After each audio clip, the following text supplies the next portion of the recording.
We hear a lot of information these days about the nervous system and nervous system dysregulation, especially in mental health circles. Hopefully you've heard about how it affects your physical health as well, and how before you address some different symptoms like gut health or even headaches, that nervous system needs to be able to regulate between sympathetic or fight or flight response and parasympathetic, which is your rest and digest response. Today, we have a really cool story about a young child who was stuck in that sympathetic overdrive and just so wild that both sets of grandparents had moved in to help his parents with him. I'm excited to share this story with you today. We're also going to talk about that thought of community in healing and community in business, community in chiropractic. I'm Jenna Quinton, founder of Adjust Your Media and host of What Chiropractic Doesn't Cure, Stories of Innate podcast. There's lots of links for you in the show notes about how you can reach more people with social media and how I can help, because we also get into a little bit of business of, do you have an exit strategy and what can you be doing today to make your practice better prepared for your retirement and for possibly even selling it. So links for that of my Adjust Your Marketing Blueprint program are in the show notes. There's also links for the Illinois Prairie State Association and the ICA and more information about all of those. So let's dig into this story. Today's guest on What Chiropractic Doesn't Cure, Stories of Innate is a third-generation chiropractor from Illinois, Dr. Brant Huslebus. Welcome. Hi, thanks for having me. So I'm excited for this because you're not just a chiropractor, but you're also very active in the ICA, your state association, and more. So we'll get into that in a moment. But I love too that you're a third generation chiropractor. So that's exciting. Yes, it is. It's big shoes to follow. I love that. Perfect. So as we always do, I'll ask you, tell us a story of someone whose life got better under chiropractic care. Absolutely. So I'm going to go back in time because I graduated chiropractic school in 2002. And many of us, when we first graduate, we think we're going to change the world the first 3 weeks of working, right? And so I come into my office and there's a family comes in and mom's got a headache. It's a typical chiropractic new patient type of story, but she brings her son and her mother with her. And the son's probably about 3 or 4 years old and they can't control him. The whole time I'm trying to show mom the x-rays and go over stuff. And the kid takes a ballpoint pen and he colors his face in with a ballpoint pen because they just can't control him. And so I had to ask, I got all done with mom. I had to ask, so what's the story with this little guy? And she tells me that it was a normal birth. You know, she went to the hospital, gave a normal birth. It took about 3 days. I'm like, 3 days? That doesn't sound that normal to me. And so I took a liberty because what I knew about this family was they had started with my grandfather. They had 7 generations of their family come in to see us. Wow. So I was a little more at ease to talk to them. And I asked if I could check the little guy's neck. So we laid him on the table. I palpated and I felt a huge atlas listing.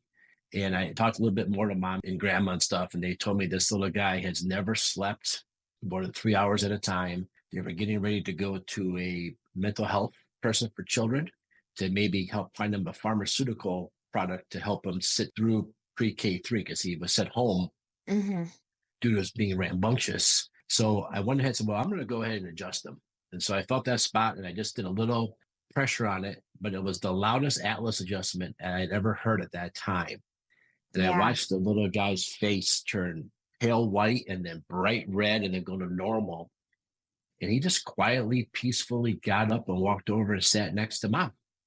And mom and grandma's jaws were dropped because I'd never seen them just peacefully get up and move.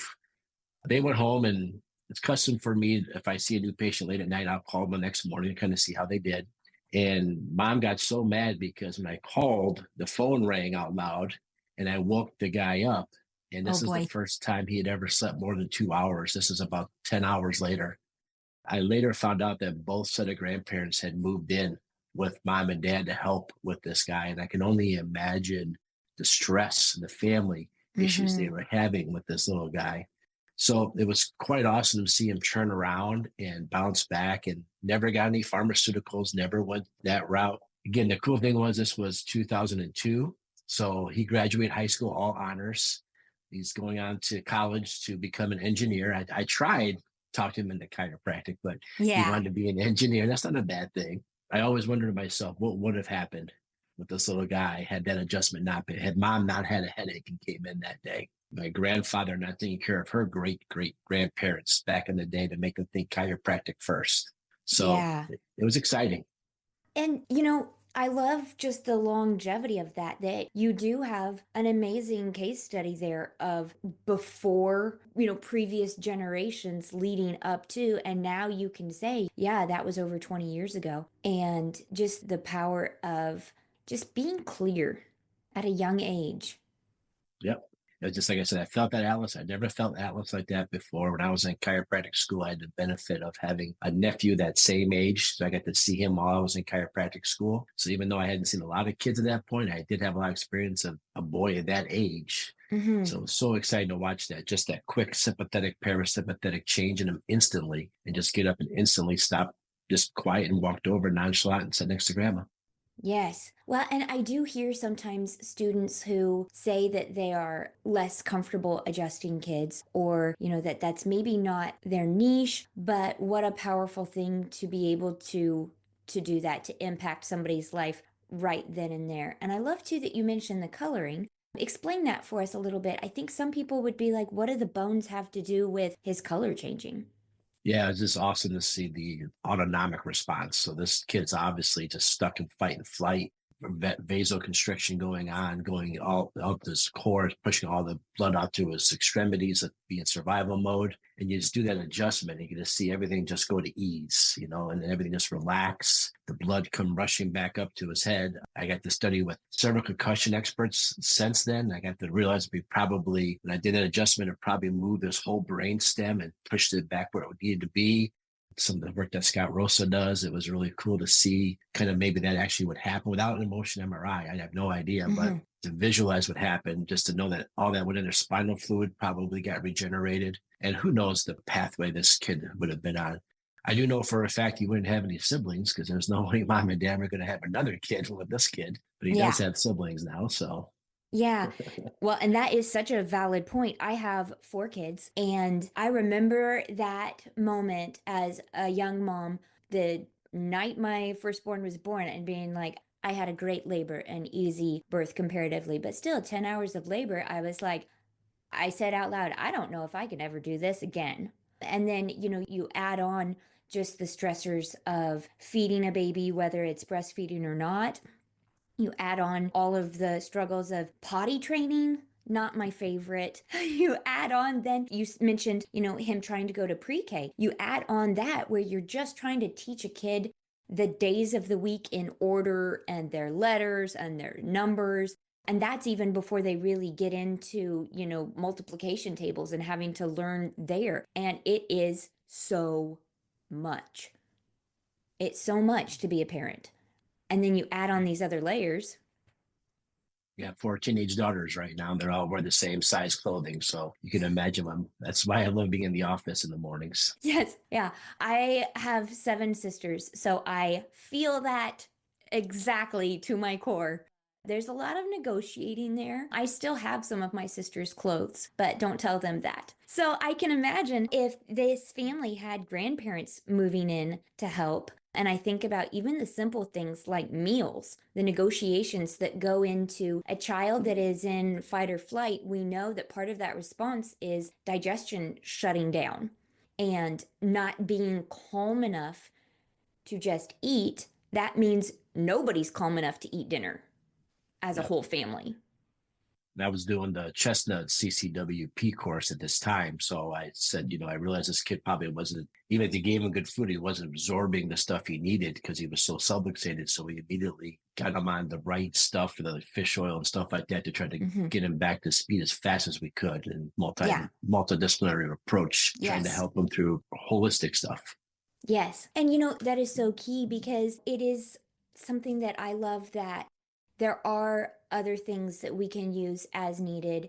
Two of my children went to a play therapist and found it very helpful for a season. Yes, fish oils, like all of the things that our brains and bodies need. And at the base, then it's not negating any of these other fields, but at the base, this nervous system function, like you Hmm. said, brainstem, you can nourish the brainstem all you want, but if it's really being irritated and compressed, we should take care of that.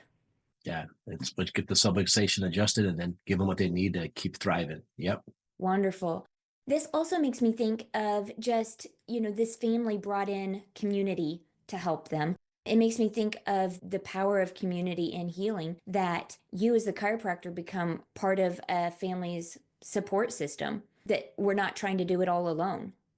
Right, exactly. This family, we're blessed, 8 generations of them coming to see 3 generations of my family. We're not the only doctors they have, but they definitely know that we're part of them. I even had an older gentleman come into my office. His face is half limp. And I said, sir, you've had a stroke prior to coming, because we have to say that as chiropractors, unfortunately. So I said, you've had a stroke. And he said, no, I went to the ER. They told me it's Bell's palsy. I said, no, no. And his family doctor called me and said, is this Dr. Huslebus? I said, yeah. Well, your family's been taking care of this guy since 1953. And if you think he's had a stroke, then that's what it is. You're the experts. And so it was nice to have that communication and get him the care that he needed and have that Yes. trust in our community. Just they all know that we've been around, we're established. So Mm-hmm.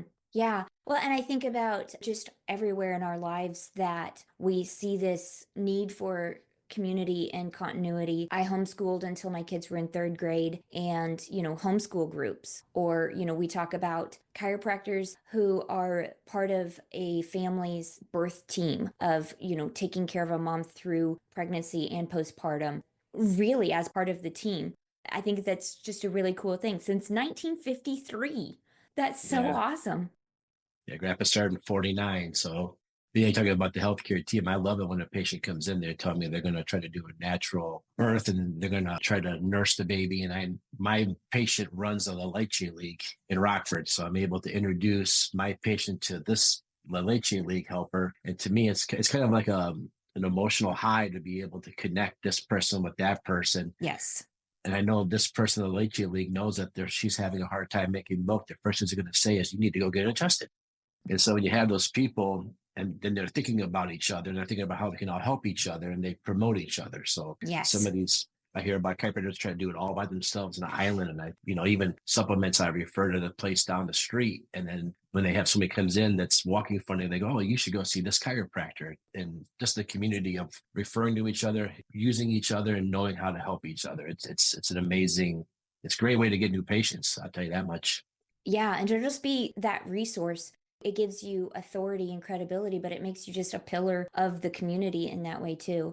But tell us a little bit more, as you touched on, for chiropractors doing it in business. What's the power of community there, and how are you part of that with everything that you do? Well, yeah, starting a small scale, just in our own community here in the city of Rockford. We got other chiropractors here. We get together once a month and we compare notes and we compare contacts. We were able to get it where our city, our county, and our 3 biggest factories are all self-funded, insured. And we were able to find contacts there. And we went as 2 or 3 of us and had meetings with them. And we described to them that they should use their insurance to pay for wellness care. And Mm, now they don't have to have an acre complaint to come get adjusted. They yeah. see the benefit of coming in every week, every 2 weeks and getting that maintenance adjustment. But we did it as a team. And that's part of, we met each other through the state association. We said, we all live in this one community. How do we help each other? And so many chiropractors are on the island trying to figure things out for themselves. And you have support groups, you have teams that you just have to join. You have to just be a part of it. Yeah, that is really powerful. I'm thinking about my husband works for the city as a firefighter paramedic, and we love to talk about community heroes and, oh, we love our teachers, they're the best, our firefighters, our law enforcement. But then when it comes to, yes, that point of, do we want to wait until they're completely burned out physically, emotionally, mentally, or could we take care of them in this way of ongoing wellness? What a cool idea that you all went as a team, though. Yeah, that way it wasn't one person looking like they're trying to benefit themselves. It really was trying to boost the profession and put that in the front line. Yeah. And happy employees equals a happy workplace too. And chiropractic, we know, to make happy people. Yes. A happy workplace. I love that because it is so hard in some ways to sell being proactive. And I think dentistry has done that the very best, where it's like, brush your teeth. And the result is where it's like, oh, yeah, you're fine, you're good. Almost to the point where we think, do I have to come in every 6 months to be told I'm fine? Do I have to brush every day? Do I have to floss? But when we take that view and that approach of, yes, employees' mental health, their productivity, my husband and I have talked recently where he's like, how can I give you more time to get things done? And I was like, I have time.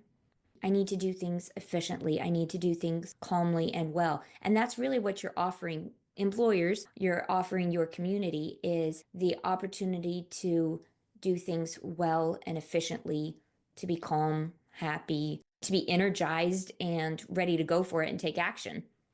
Just be healthy and not miss work and have people available. Oh That was boy. that was a neat thing that we were able to show the county and the factories and stuff that we could do. And again, it was through our state association that we started to meet. Even back in 2020, there was this thing going around, and the health department didn't know what to do with chiropractor clinics, so they called us, our little team again. And they said, "You guys did a good thing. Why don't you guys just write the rules where chiropractors have to do?" And so we Nice. wrote up the guidelines what chiropractors have to do. And those of us that were in the group, nobody from the health department ever came to check on us to make sure that we were following those rules. Right. And so we were able to do what we needed to do to help our people. So Yeah, that's really cool. So, your state association is the Illinois Prairie State Chiropractic Association. Tell us more about how people can be involved there, what all you offer. Tell us just more about it. sure. So Illinois Prairie State Chiropractic Association is the state association in Illinois where we think this word subluxation is really important. And we want to make sure that's in the key of everything that we do and give the chiropractors the right to practice subluxated based care.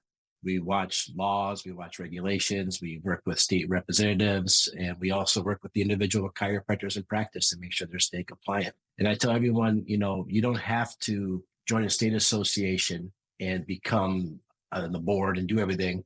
State associations already have those 10 people that are willing to do all the work. We just need membership. We need people in it so we can say we represent 400 chiropractors, so we have more weight behind us. So Yeah. just join your state association, pay your dues, and then read the emails and see what's going on. It also gives you that person to call. Like when you have a problem, you don't have that big brother to be able to call. I know back in 2000, Medicare came in after my father and threatened him. And he was so grateful to have the state association and the ICA to call on. And he ended up going all the way to Washington, D.C., testifying on Capitol Hill to defend chiropractors' rights to use Medicare and take care of patients. And Yeah. today, all those things he won was for us. But if he didn't have those, big brothers to call on, he would have been all by himself. So these organizations are very important. You don't realize it till you need them, but being in them ahead of time is very, very great. So Yeah, it is because every time that we think that we know how things work, it feels like it changes, whether it's in social media or business or laws or community. And so, yes, having someone who is dedicated to figuring it out first, and like you said, before you need it, because there's nothing worse than being like, wow, I have this issue, this Medicare issue. Even the things that I see in chiropractic groups where doctors are asking things like, how are you guys hiring? What's your onboarding process for a CA? Things that we all have and we all need, but it feels like a question that has probably been asked before as well. exactly. One of my passion project that I'm doing as the president of the Illinois Prairie State is I see a lot of older chiropractors, my dad's age, getting ready to retire, and they have a practice that nobody wants to buy. So Mm, how can we help these chiropractors keep their practice relevant, up to date, and make it attractive so they can fulfill their lifetime dream of selling their practice and riding off in the sunset and doing their thing? And so I feel like we owe something to our veteran chiropractors, how to help them yes. too. So, and then, but make it a win for the new chiropractors too. So it's trying to help find that happy medium of working with them. So that's some of the things we do. Our seminars have philosophy, our seminars have technique, our seminars also have business, because how do you do the business of chiropractic? So we try to incorporate all those different pillars into our conferences to help the old, the young, and the established chiropractor succeed and get to know each other, mentor. We don't have to fight with it. We don't fight with each other. We all Yeah. help. Like I said, all the chiropractors in my city, we get together for dinner once a month. We're not after each other. I love that. Yeah, because it is so true. I recently saw a chiropractic practice that an older doctor sold, and It was clear walking in that this had been a practice for a long time. And, there were things that you kind of wonder. And I'm not saying every older doctor has to, jump on and become a TikTok star at 75. We're not saying going to those extremes, but what are some of just a couple of the things that you tell doctors who are not quite retiring but looking forward to it? What are some things that you encourage them in? Buy a computer, number one, to most of Mm, them. Update your stuff. Get new adjusting tables if you want to sell it. Just like you would sell your house. You put new okay. countertops on and new cabinet doors. Walk through your office and look. If something's been there for 25 years, it's probably time for it to be replaced. Okay. Whether it's the chairs in your waiting room, whether it's the art decorations you have on your walls, it's time to update, look at fresh, because nobody wants to buy a practice and have to gut it after they just took out student loans, after they just took out other young chiropractors are just at that stage too, where they're just getting married. So maybe they just bought a house and now they're going to take a business loan out on top of those other two loans to buy a practice. Now I got another 80 grand into this practice to make it where I want it to be. Why Yeah. not just buy the building next door, put the stuff in you want, know this guy's going to close and these people are going to come to you because you're next door anyways. Yeah. Yeah. So It is endlessly amazing what new carpet and fresh paint will do. And like you said, thinking about selling a house, does everything need to be marble countertops? No, but fresh carpet, fresh paint, like you said, upgraded systems, especially if you are thinking about, I might be retiring in 5, 10 years, and people are going to benefit from it now as mhm. well. I love that. That's really cool. Well, I know that we could keep talking for a long time. I'm going to put links to all of the state association things so that people can learn more about that. This episode is going to come out middle of February, end of February. Is there anything exciting that you would like to plug coming up there? We have the ICA annual conference is going to happen in April. It's going to be more of a leadership team building, but if you want to know more about them, I am on the board of the ICA Sports and Fitness Science Council. We run podcasts and we're doing a certificate, a 5-hour class where you can get a certificate that says I'm a sports chiropractor. So you have more confidence when you go speak to a team, Mm-hmm. subluxated base sports chiropractor. And then the Illinois Prairie State has their conference too coming up in April. And you don't have to be from Illinois to come. So anyone's welcome to come. So Awesome. Wonderful. Well, thank you for sharing all of this, but more importantly, thank you for everything that you're doing for the profession and just carrying on the legacy of your family and carrying it forward for future generations as well. thank you. Appreciate you.